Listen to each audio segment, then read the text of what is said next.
नमस्कार। स्वागत है आपका अपने YouTube channel learn with Sonlal में। दोस्तों, हम आज बात करेंगे कंप्यूटर अनुदेशक भर्ती से संबंधित विस्तृत जानकारी।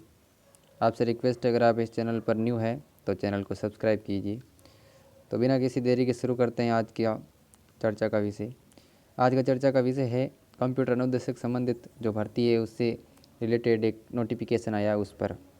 यह है राजस्थान कार्मिक विभाग का और इसकी मेन बातें देखते हैं। सबसे पहले ये देखते हैं कि संशोधन कहाँ पर किया गया है।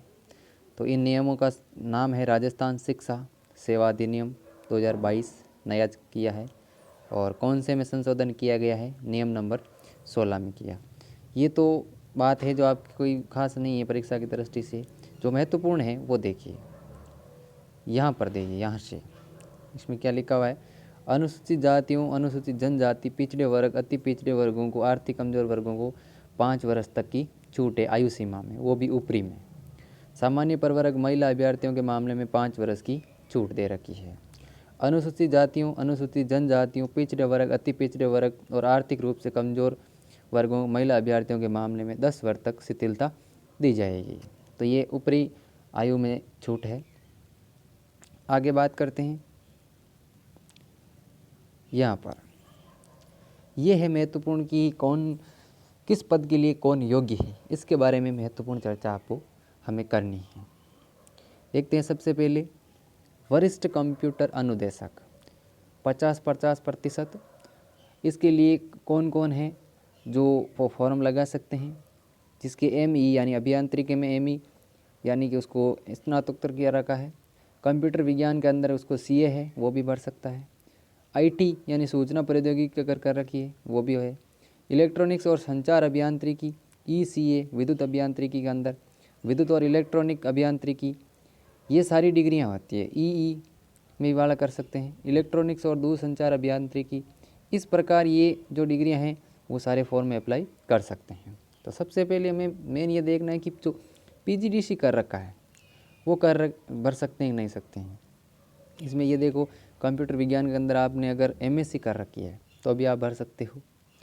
और ये जो है 2 नंबर पोस्ट बेसिक कंप्यूटर अनुदेशक, इसके अंदर देखो स्नातक और A लेवल या PGDCA न्यूनतम 1 वर्ष अगर आपके है तो बिल्कुल हाल अप्लाई हो। महत्वपूर्ण बात यही बतानी थी मेरे को आपको कि जो PGDCA कर रखा है और अगर उसकी 1 साल कंप्लीट हो गई है तो वह बिल्कुल इसमें अप्लाई कर सकता है। वो भी कौन से पद के लिए अप्लाई कर सकता है?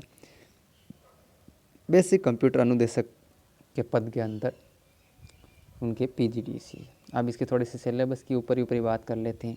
ये जो बाकी डिग्रियां हैं वो ऊपर वाले के लिए सेम ही हैं, वो रखिए तो वो सेम इसमें भर सकता है। इसकी मैं PDF आपको अवेलेबल करा दूंगा। आप जल्दी आप मेरे Telegram channel learn with Sonlal को ज्वाइन कर दीजिए, उसके अंदर ये पूरी PDF आपको मिल जाएगी। आगे बात करते हैं प्रश्न पत्र। यहाँ पर क्या लिखा हुआ है? 10 वरिष्ठ कंप्यूटर अनुदेशक पदों के लिए प्रतियोगी परीक्षा स्कीम और पाठ्यक्रम 10 नंबर पॉइंट है। परीक्षा में 200 अंकों की होगी। 2 प्रश्न पत्र होंगे, प्रत्येक प्रश्न पत्र 100 अंकों का होगा। प्रश्न पत्र में अधिकतम 100 अंकों का होगा और प्रश्न पत्र की अवधि 2 घंटे होगी। और प्रश्न पत्र में 100 प्रश्न आएंगे और अंदर क्या क्या आएंगे वो भी देख लो। उसमें एक तो दे रखा है कला संस्कृति, इतिहास, भूगोल, सामान्य विज्ञान और राजस्थान के करंट अफेयर्स। इसी के साथ में रीजनिंग में logical reasoning, decision making, problem solving, सामान्य बौद्धिक योग्यता, ये है।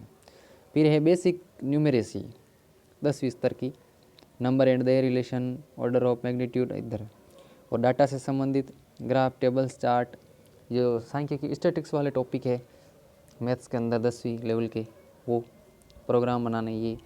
और इसी के साथ में 5 नंबर पॉइंट दे रखा है उत्तर के मूल्यांकन में नकारात्मक अंकन लागू होगा। यानी कि दोस्तों माइनस मार्किंग है इसमें। प्रत्येक गलत उत्तर के लिए एक विशिष्ट प्रश्न के लिए विहित अंकों का 1/3 कितना काटेंगे? 1/3 1/3 है माइनस मार्किंग, ध्यान रखिए। 1/3 1/3। आगे बात करते हैं स्पष्टीकरण। किसी प्रश्न के लिए दिए गए बहुविकल्पों में से दिया गया अशुद्ध उत्तर गलत उत्तर माना जाएगा। और प्रश्न पत्रों का पाठ्यक्रम विवरण और विस्तार, परीक्षा के लिए प्रश्न पत्र का पाठ्यक्रम विवरण और विस्तार ऐसा होगा जो बोर्ड द्वारा यथास्थिति में नियुक्त है। ये है प्रश्न पत्र 1 का, यानी कि जो फर्स्ट पर है उसमें तो बेसिक नॉलेज है। राजस्थान का इतिहास मान लीजिए, GK, general science, current affairs, और जो लॉजिकल है आपके रीजनिंग के टॉपिक वो है। जो सेकंड पेपर है, सेकंड पेपर का भी देख लीजिए। सेकंड पेपर के अंदर क्या क्या है, 100 अंकों का होगा, 2 घंटे होंगे, 100 पर्सन आएंगे, सेम है। 1/3 माइनस मार्किंग होगा। इसका जो सिलेबस है वो विस्तृत है।